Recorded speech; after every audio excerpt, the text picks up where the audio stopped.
Welcome, listeners. This is your favorite podcast, Screw the Stock Market. I'm your host, Aziz Yusuf, with my friendly neighborhood co-host here, Alejandro Escobar. Also goes by Alex or Don Esco. Today, we have a special episode. We are actually getting a chance to interview our good friend, former college roommates, fellow brother, Dr. Albert Dunn, doctor of osteopathic medicine and one of the top osteopath, or not osteo. What is this field again? Orthopedic surgeon. Orthopedic surgeon in the country. There you go. Yeah. I speak English good. No, it's definitely fun talking to Al. Like the three of us are very close friends. We all lived together at different points in college, and it's just fun, first of all. But secondly, I think he has a lot of cool stuff to share. And, I think for a lot of people, obviously having money to invest is an issue. And as a doctor, I think, first of all, he shared some points about how the money isn't maybe as much, or it won't go as far as we would think, right? He talked at one point about how his starting salary, and for me, it sounded like a lot of money, but he had all this debt and he had all these issues and stuff like that. So it really wasn't that much really to live off of. But he still, I think one of the things that really set him apart is how he, very early on, he got coached by some of his senior doctors to not just depend on your salary as a doctor, but to start thinking this way. And I still think we need to coin a good phrase to say, like, there's this path of like, hey, get a job, work until you die. And then here's like the path that we're hoping to kind of develop together, right? Path to freedom. The path to freedom. Yeah, like anyways, he started thinking that way very early on in his career, and he's done some stuff that I think most of us will never do. He built a hospital. He did all this cool stuff. And at the end of the interview, he kind of talked about his big takeaways and his big approach to this kind of investing, this kind of and kind of his keys to success. So that stuff I do think applies to just about any listener out there, regardless of whether you're working with $1,000 to invest or $100,000 to invest or $100 million to invest. His basic principles, I think, will still apply to just about any of us. So yeah. And so hopefully, go ahead. It also brings into mind the old adage of work smarter, not harder. Oh yeah. Yeah, because he definitely saw a huge difference in his paycheck once he started actually putting his money to work, as opposed to just doing the 9-to-5 grind, regardless of how successful he was. Yeah. And for him, I don't think it was a 9-to-5 grind. I don't know how many hours. He said 100 something hours. I don't know how many hours. Let's do the math. How many hours are there in a week? I don't know. I don't know if there's enough time to calculate all that, but it was a lot. 4. Wow. 168 hours in a week. And he's working a great majority of those hours. So even though he still recognized that he is working harder right now, but he's also working smarter, and with the goal of eventually being able to kind of take his foot off of the gas and maybe reduce his hours, or maybe even retire, or whatever that might be. Yeah. But yeah, I think it should be a fun episode, and hopefully you guys get a lot of value from it. So thanks for tuning in. Without further ado, Albert Dunn, guys. Thanks. And thank you for coming on the show. This show is called Screw the Stock Market. It's all about investing and taking control of our money and trying to build wealth. And so we're excited to have you on. You've invested with me in the past, and you've done a bunch of really cool stuff. So we want to just give you a chance to tell us a little bit about who you are, where you come from, how you got to where you are. And then we'll start talking a little bit about some of the investing stuff too. So why don't you take it away? All right. Well, thanks for having me again. So my name is Albert Dunn. I'm an orthopedic surgeon with Precision Orthopedic Specialties in Chardon, Ohio, just a little bit east of Cleveland. A little bit of my background. I grew up in a really small town in Western New York, just south of Buffalo, home of the Hillbillies. That was our high school mascot. That's how small the school was. How they own went down. I know. Oh, yeah. It's the way it is. That's right. So went to college at Mary Washington with you guys. And when I went to college, turns out I wasn't a really good student at all. So I almost flunked out my freshman year. I had to drop a bunch of credits. And then Not our fault at all. No, you had nothing to do with it. And then, Good help. Yeah. And then, I had to kind of reassess how, I studied. You guys actually did help with that. And then Moses Asamoah, he helped with that a lot. He's a good guy.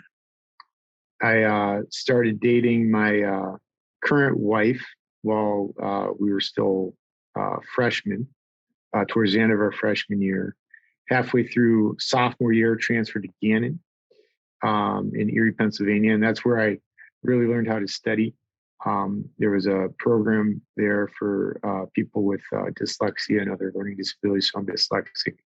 And so that made a huge difference. They tutored you how to do it. They found your strengths, your weaknesses, and taught you how to really lean on your strengths to counteract your weaknesses, right? So I was a very bad reader, but visually I was good. 3-dimensionally I was good. Structurally I was good, stuff like that. So they taught me how to kind of lean on that to help with my weakness in reading. Ultimately, I wound up graduating magna cum laude. So from there, I went to medical school in Erie, Pennsylvania at LECOM, Lake Erie College of Osteopathic Medicine. So for those watching that don't know what osteopathic medicine is, it's the exact same thing as allopathic medicine, only we get an additional 400 credit hours in musculoskeletal medicine. That's really the only difference, really. So you're like a super doctor is what you're saying. You get a lot more anatomy, I'd say. There's definitely a lot more anatomy. And then from medical school, I matched into residency at Cleveland Clinic. I did a 5-year orthopedic residency there. And then after residency, I did a traveling fellowship in sports medicine, a place called the Orthopedic Foundation. And that was mostly out of New York City. And you went to some pretty big places. So I was at Hospital for Special Surgery, that's Cornell, Lenox Hill, Beth Israel, Mount Sinai, Yale, UConn, Connecticut Children's, and spent some time in Vail, Colorado at the Stedman Clinic. So it's traveling around, working with kind of these big hitters in sports medicine.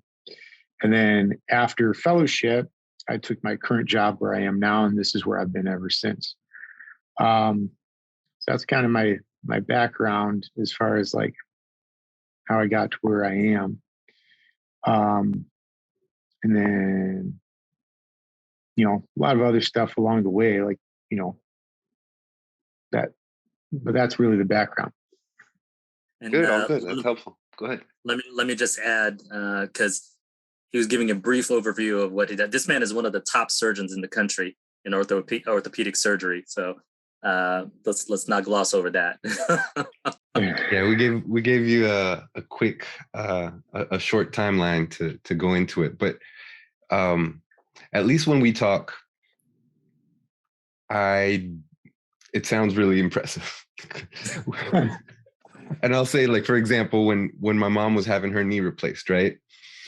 And first of all, I found it funny the way you explained it, but also I felt like I could do it. I felt like you just gave me step-by-step instructions. I was like, I think I could do this. You just saw off the top of her knee, then you hammer in the right piece and you just hammer it right in. Oh no, drill first, then you put the thing into the drill. You just made it seem approachable, even I could do it. It's carpentry. Yeah, that's really what it is. It's anatomy, it's 3-dimensional reasoning, it's carpentry, and then a little bit of kinesiology, right? How does it function? But you could train a monkey to do that.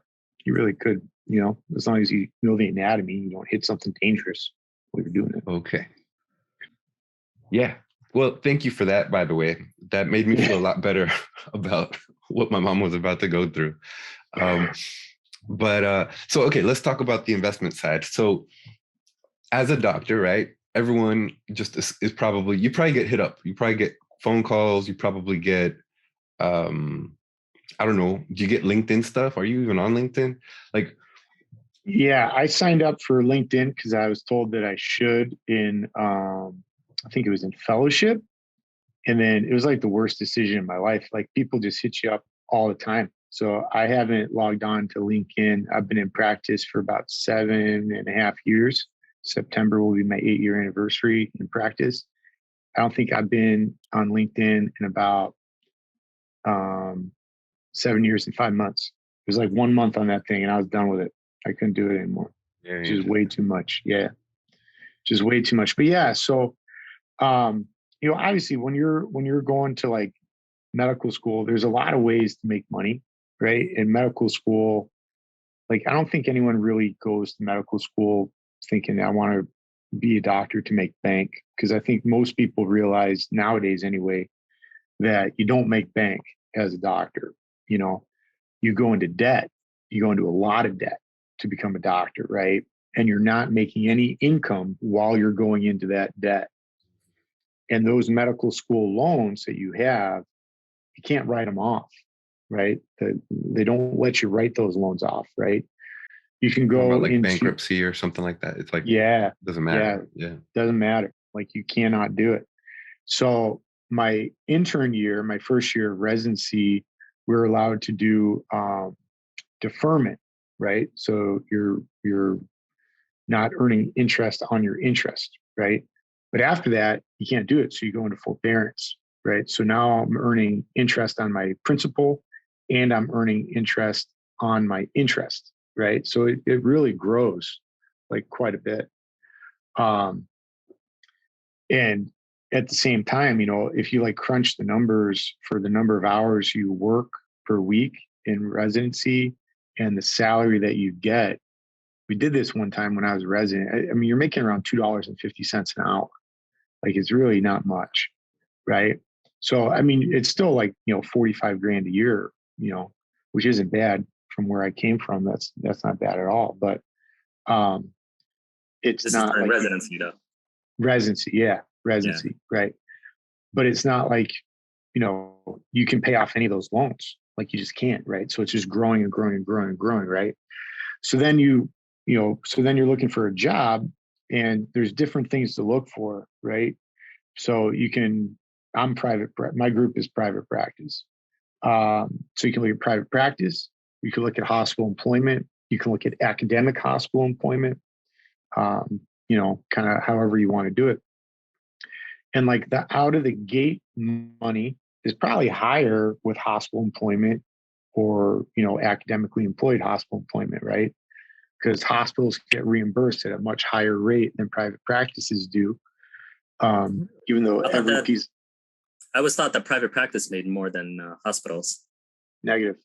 No, it's the opposite. Oh, so, yeah. So I can give you an example. Here in the Cleveland area, there's a very large, very famous medical system that I trained at. They'll get reimbursed at about 220% Medicare's rate, right? Wow. Versus my practice is around 100% Medicare, right? If we're lucky, maybe 108% Medicare, right? Same procedure or same service? Exactly the same. Yeah. And if anything, the literature actually favors private practice as far as your outcomes are concerned. Because these patients, right? They're not just a number. They're not just, you saw this physician who's employed by this health system who then referred you to this other physician who's employed in this health system, right? You see this grandmother who broke her hip on call and you fix them and you speak to their family and their family likes you. And then their daughter comes to see you and then their son comes to see you and then their son refers his friend. And that's how your practice grows, right? Through that community. And then, once you get kind of established and your name gets out there, whatever, you'll have people come down from different states to see you, stuff like that. But it's not like they're being funneled to you through a system, right? So the systems always get a lot more, so so that's kind of the stuff you're looking for a job, right? Like, where do I go? And for me, I didn't really want a boss. I didn't want a hospital system or an administrator telling me how to practice medicine when I just spent all of this time, learning how to practice medicine, right? So I wanted to go private, right? But I knew I wasn't going to get that crazy high salary out of the gate when I did it. but I knew there was the potential to grow, practice the way you want to practice, to treat people the way you want to treat them, without having, someone who doesn't know what I do try and tell me what I can and cannot do. Right. Yeah. Essentially you're becoming an entrepreneur. You're starting your own business, being your own boss, having your money eventually work for you. Right. Exactly. So I joined my current group, Precision Orthopedics, and this group is established. It's been here for like 20 plus years, almost 30 years at this point, probably. And most of the guys here are trained where I trained in residency, right? So we're all like-minded, well-trained people. We all kind of have the same ideas. So, when I joined, my first year was a smaller salary for the year. I think it was around $250,000 for the year. Small. Well, I also had $500,000 in debt, right? Yeah, no. I'm just saying within context of salaries. But trust me, my brother is like about $500,000 debt now. He's in residency right now, so I get it. Right. Yeah. So you're like $500,000 debt, and now you have to start paying on it, right? Yeah. Right. Plus, you have your malpractice. You got like all these things. Plus, it's not like you've been saving this whole time. Like you have zero savings. Yeah. No, you're starting from scratch. Right. You got credit card debt, right? Because all you do in med school is get a credit card, max it out, transfer that to a 0% offer, right? And then transfer it to another 0%. Just hustling any way you can. Right. So then you got to start paying off this debt, right? And so my goal initially, this was probably a mistake, was to try and drop my debt as fast as I could. And so that's really what I did. I just, took my salary, whatever I needed, I kept, spent it, whatever I didn't, I put it towards my debt, right? And I paid off my loans actually probably within 2 or 3 years completely. Wow, which was big. But what I should have done was to listen to my most senior partner, who's a very savvy business guy. And, one of the first things he told me when he hired me was, I'm going to put you in contact with our finance guy. You need a good finance guy. It's like, you need to save money for investments. He's like, medicine makes money. That money is useful, but you work like a dog to make that money. And that money doesn't make money by itself unless you do something with it. And that's really what you want. You want your money to make money for you, right?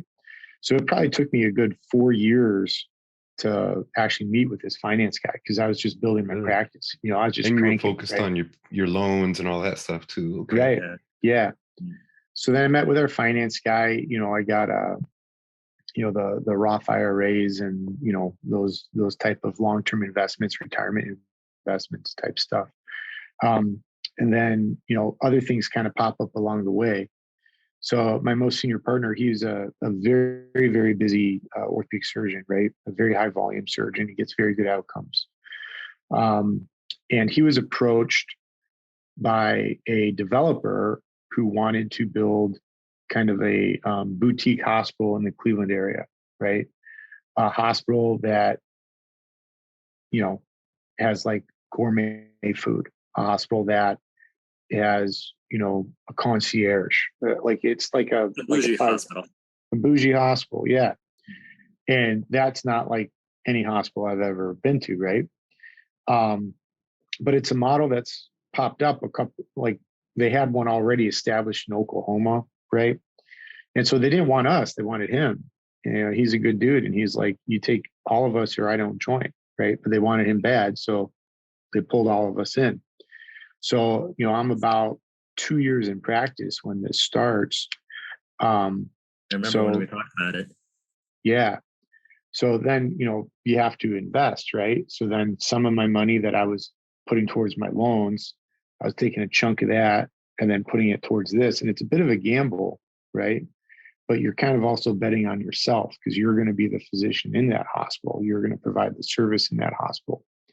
So it's illegal for physicians to own a hospital entity, but you can own the brick and mortar, you can own the real estate, and you can own the management company that runs the hospital. And so that's kind of how we built it, right? That's smart. That's a nice little loophole. That's really smart.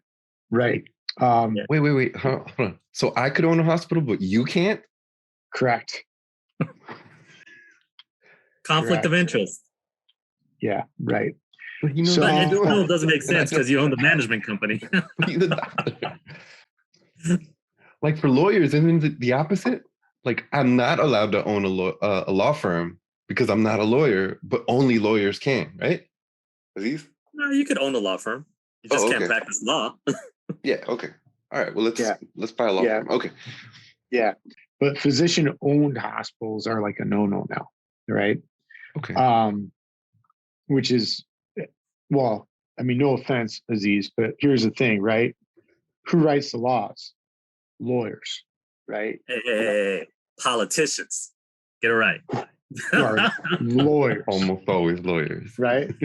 So, and lawyers always write the laws. Okay, I'm not practicing anymore anyway. So to hey. favor lawyers, right? I mean, it's the way the laws are written, right? But anyway, so so then you need a hospital partner, right? So you need an actual hospital entity to own like the hospital entity, right? So we went to a bunch of the different healthcare systems around and we asked them to partner with us, right? So we went to the big hitters, in the Cleveland area, and they were like, yeah, great idea. We love it, but we run it. And we were like, no, that's not the deal, right? The physicians run it, right? The surgeons run it. So we bailed on them and we went with this tiny little health system that was like the only like freestanding small health system left in town. And they were like, cool, we are going to own 51% of the hospital, the other 49% owned by the developer, the management group owned by the physicians, right? And the real estate owned by the physicians. So we kind of got a bunch of groups together. Orthopedics, spine, pain management, urology, kind of surgical specialties, kind of to get the loan to build the hospital. So we built the hospital, developed the hospital. We had to do a number of things there to get it accredited. So before you even get paid, you have to do a certain number of surgeries in this hospital before the hospital can be reimbursed, right? So you're doing a lot of pro bono cases to build the hospital up, tracking those outcomes, surveys, et cetera, et cetera. And, this isn't something that like one person can do. You need like a full-fledged team, right? Right.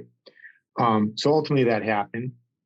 And then I'm sorry. So the accreditation, essentially you have to do hospital work while you're unaccredited to be able to get accredited.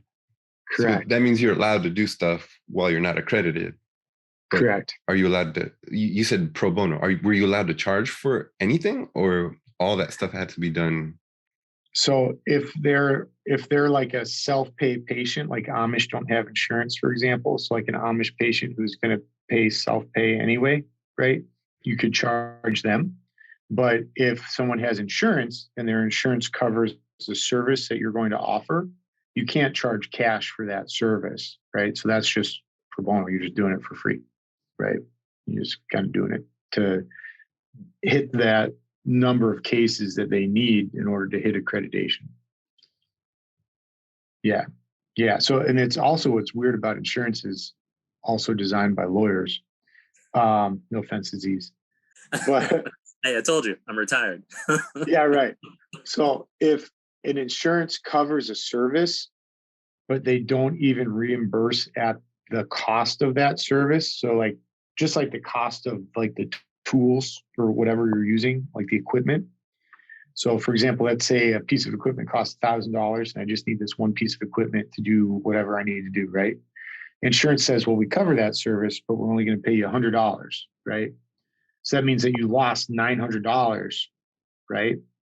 You're not allowed to charge that $900 even to bring it up to cost because that's insurance fraud. Wow. Yeah, that's crazy, right? So there's a lot of services that like you just can't offer because of that, right? So that's a major problem. Anyway, going back to the land deal, overall, how long did that whole process take? And in the end, did it end up being profitable? Oh yeah, 100%. So the land deal, got the land, built the hospital. and then ultimately sold the real estate to like a big kind of equity firm. Oh, wow. How long did you hold it? We had the building for, I want to say 2 years. Okay. And then we sold it for multiple. So that was good. That was very good. Nice. So that's when you start seeing your like large chunks come in, right? Not just like a little flow, but now you start seeing like larger chunks come in. And remember, I was starting without much kind of gold in the coffers, right? So my investment was very minimal compared to others, right? But I still walked away with probably $500,000 from that deal. Wow. Right. Wow. In just 2 years. Right.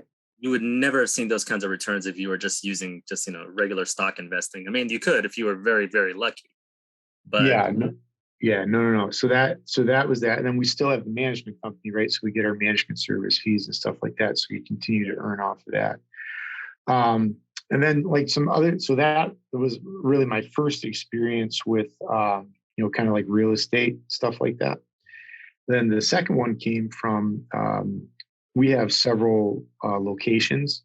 So we have our own physical therapy department. That's the other thing, that if there's any physicians looking, if you can have your own therapy, have your own MRI, have your own durable medical equipment company, kind of that stuff, you can collect on that, right? Because any MRI that I order that's done at the hospital, I need the MRI, right? But the hospital gets paid, number one, at tenfold what a private MRI will get paid. And it's not even like it's a better MRI. It's the exact same machine, but just their reimbursement rates are much higher. So like you want those kind of ancillaries, right? Just those kind of become like passive income, right? So we have a old building that we had an office in. We have a physical therapy department there. We're paying rent on it as a practice, right? So that building came up for sale, and we were like, well, it's always better to pay rent to yourself than it is to pay rent to somebody else. So why don't we buy the building, right? So we bought the building, and during that deal, there was an old pizza shop right next door that was actually kind of on the same plot of land. And that was up for sale too. We're like, well, we'll buy that. And no joke, like the day we bought it, this guy came up to us and he goes, I want to turn that building into a brewery. And we were like, we like it, but we got to taste your beer, right? So he brought us this beer. And it was great. It was like phenomenal, like phenomenal. And we were like, done deal, right? So we bought the building, we flipped the building. The brewer, luckily, was a contractor. So he was like a home brewer. He just got really deep into home brewing and kind of became very masterful at it. And he was able to do the majority of the renovation himself, which was awesome. So during that time, did you sell him the building or were you renting the building to him? We still own the building. Yeah. Okay. So you're a landlord. Yeah. So we're landlords. So we own the building where our physical therapy office is. Mm-hmm. We own the building where the brewery is. And then in the building where the physical therapy office is, there's another section that was really unused. So we turned that over, kind of flipped that and created suites that we can rent out, to different services. So we've got like a finance guy who rents an office there now. We have a space where there's a personal trainer who rents a space for his personal training. There's another area up there that we're probably going to rent to a 501(c) that we started, a nonprofit that we started. So we'll rent that out for the physical location for the nonprofit, which that made me a little nervous because you're like, you guys started the nonprofit, but you're paying yourselves for the rental space through the nonprofit, which apparently we checked with our accountants and everything like that. As long as it's disclosed and it's at fair market value, it's a very, fair thing to do. So, because you got to rent space anyway, right? So what's the difference, right? So that right off too. Right, exactly. So that's cool. And then I think the next step is on that chunk of land, there was more land behind there, unused land. So we bought that land as well. And then we're probably going to build like a little event venue kind of behind the brewery, right? So we could have like events or weddings or whatever. Yeah. So are you guys financing this like out of your own pocket or through some bank finance loans? How's that process working? Yeah. So combination of the two, right? So there's always and is it cash. affordable? Yeah. So affordable is relative, right? Depends on what you have. So there's always cash calls, right? And like any that's been like my one take home, because I've told you guys this a million times. I'm not good at this at all. Like, I'm not a business guy. I don't understand how it works for the most part. But you're sitting on a real estate empire. But you surround, the real key is you surround yourself with people that are smarter than you and know what they're doing and are trustworthy, right? And if you have trustworthy people that are smarter than you in this realm, you listen to them, right? You don't decide, hey, I know better than you. What do I know about it? I don't know anything about it, right? I can't, I have no idea. But yeah, so there's always a cash call, but then you want to spend the bank's money if you can, right? And you want to try and get your interest rates, reasonable. And so having partners when you do that helps, right? Mm-hmm. Doing it solo is incredibly expensive, right? Mm-hmm. But if you have, 5, 6, 7 partners, right? All of a sudden that cash call is much less, right? So it becomes far more doable. Yeah, you just did it recently with Alex, right? You guys partnered up on a deal too. Yeah, apartment complex in Danesville, Virginia. Yeah. Yep. Yeah. And thank you so much for listening to the show. It's a big step to realize that there's a whole world of opportunity out there for you. And then you've already started to dive into your education, which is required to be able to navigate the world beyond the stock market. But the next step is to take action.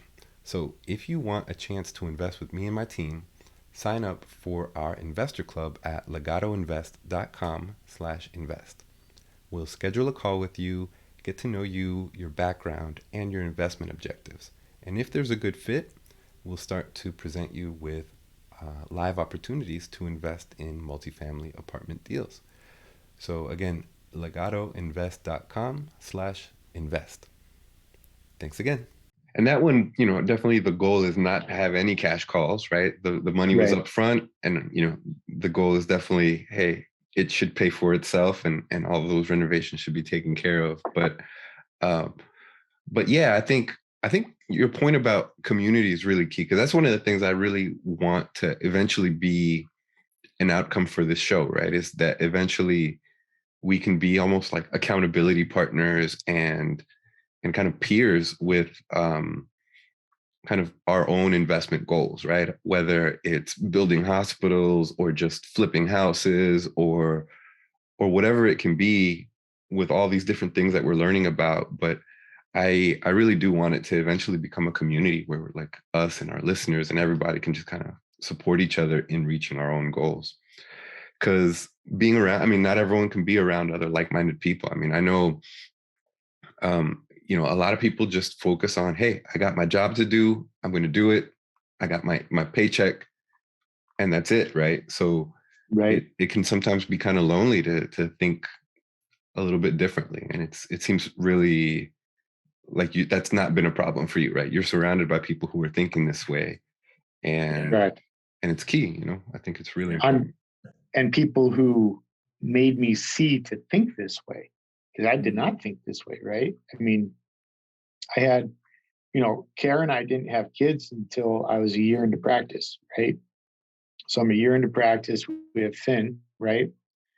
And then once you have kids, working 120, 130 hours a week, all of a sudden you're like, well, I can't make more time, right? I can make more money by working more, but that eats away time, right? Yeah.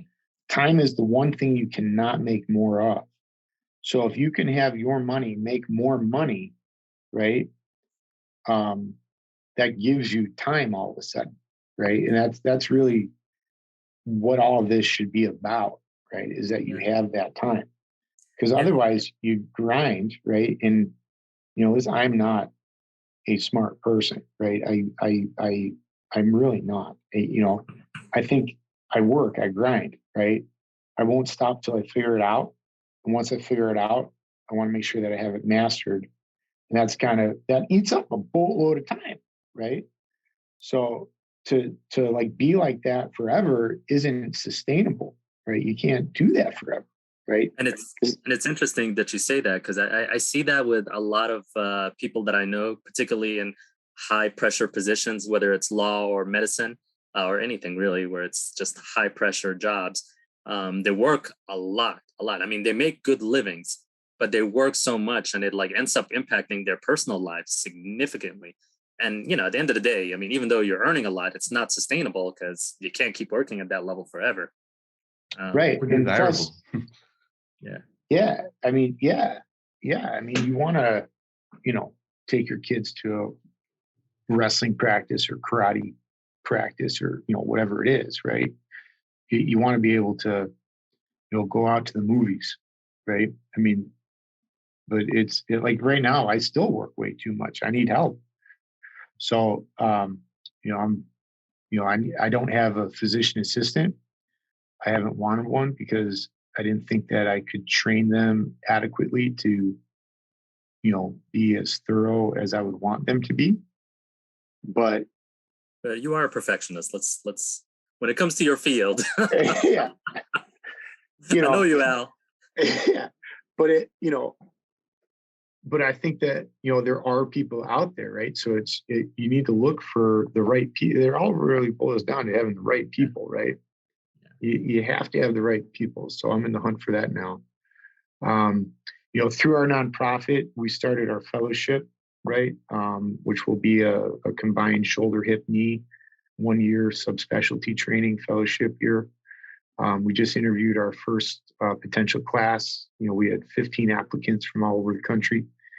And we'll find out April 19th if we get someone, so that's good too, so you can, that will be much different than kind of the training that I had, in that part of our year is we want to teach our guys this type of stuff, right? So that they can pass that along too, right? Because it's something where, you need, they need to know it. You don't learn any of this in medical school, right? You don't know how to bill, you don't know how to code, you don't know how to invest, you don't know how to save. You figure out how to jump your maxed out credit card to another 0% credit card, right? That's really all I learned in med school as far as finance, was just kick it down the road and hopefully I'll make money one day, right? Yeah, I remember when you got your first new car, you were just hoping that old car lasted you as far as it did. Yeah. Yeah, I still drive that same car. But I remember it was just such a relief the day you bought the new one. Oh yeah, 2013 Jeep Grand Cherokee. It's still my whip. Drive it around every day. Well, Al, thank you, man. This has been really good. I think, again, I feel like maybe not everyone's going to be in a position like you, right? To be able to invest and to be able to do things at the same level. To build a hospital, that's a pretty big undertaking that I think a very small minority of Americans will ever do. But the point, I think, the real takeaway for a lot of people is community. Surround yourself with like-minded people and know that there's something beyond just our kind of survival 9 to 5 income, right? And planting seeds is something that anyone can do at any stage. And especially if we're surrounded by other like-minded people and are aware that there's other things that we could be doing to build our wealth. And I think your point about time is also key. I mean, again, I don't think very many people are working 120 hours a week. That's a lot of hours. I don't even know how many hours total there are in a week, but there's not much extra time there for you. And I mean, that's really remarkable. And so it really highlights the point of like, hey, the more you can build that extra income in there, that there's a light at the end of the tunnel for you, because you're aware already that it's not sustainable or desirable to do this forever. But you're almost there. You're almost there. I mean, at the rate of investing that you're doing and all the different properties you're purchasing, I mean, it's only a matter of time with the next few years and you're done. Yeah. Oh, the other thing I forgot to tell you guys this. The other thing I did is I bought shares in a surgery center, which is nice. So I operate out of this surgery center, right? It's privately owned, and it will, distribute every quarter, its earnings to the owners, right? So, there's different types of, kind of like investing that you can do. Real estate, I think, is probably your biggest hitter as far as just like speed and chunk of change that comes back, like as far as like return. The other thing about it, like with Alex's deal, is it's kind of set it and forget it, right? You cut a check up front, you invest, and then you don't need to mess with it, right? And then next thing you know, boom, fast forward a year or two, here's a huge chunk of change, right? And you're like, oh, where'd this come from? I forgot all about it, right? That's really ideal, because then you got other guys doing the work, right? Yeah. And that's the big part about the real estate that people get kind of like overwhelmed. They're like, I don't know what to do. I'm going to be managing this property, because everyone thinks that they're going to be doing every single thing themselves. But again, this comes back to having a team and, having that support. Like you just said, you just cut a check, you gave it to Alex. Alex put it to work on terms of the, the apartment complex that you purchased, and now it's good to go. You just collect your money. Right. Yeah. So, I mean, really, I mean, you guys, I know you guys don't believe me, but it's really just like surround yourself with trustworthy, smart people in that field, right? Mm-hmm. That's really it. I mean, it's the trustworthiness can't be, overspoken, right? They need to be people that you really trust, right? I mean, because it's in, knock on wood, I've never been burnt, right? But it certainly could happen. I could see that, right? So they have to be really trustworthy people, right? When you start dealing with, huge chunks of change, right? Yeah. And I mean, more than anything, I guess I just wanted to thank you again for being on the show, man. It's been fun seeing you, and getting the three of us back together again. It's great. Al is a big guy. We called him Big Al. And just my funniest, like a polar bear. For me, he runs warm. So I think that was probably Aziz's biggest challenge living with him, was just almost lost toes from frostbite living with you. For me, the story that stood out to me was, and again, this one isn't even one I saw, but just when you told me about, I think someone had like road rage against you, and you were just trying to calm down. Wheel. And you just had your hands on the steering wheel, and as you contained the fury from within, the steering wheel just kind of lost its shape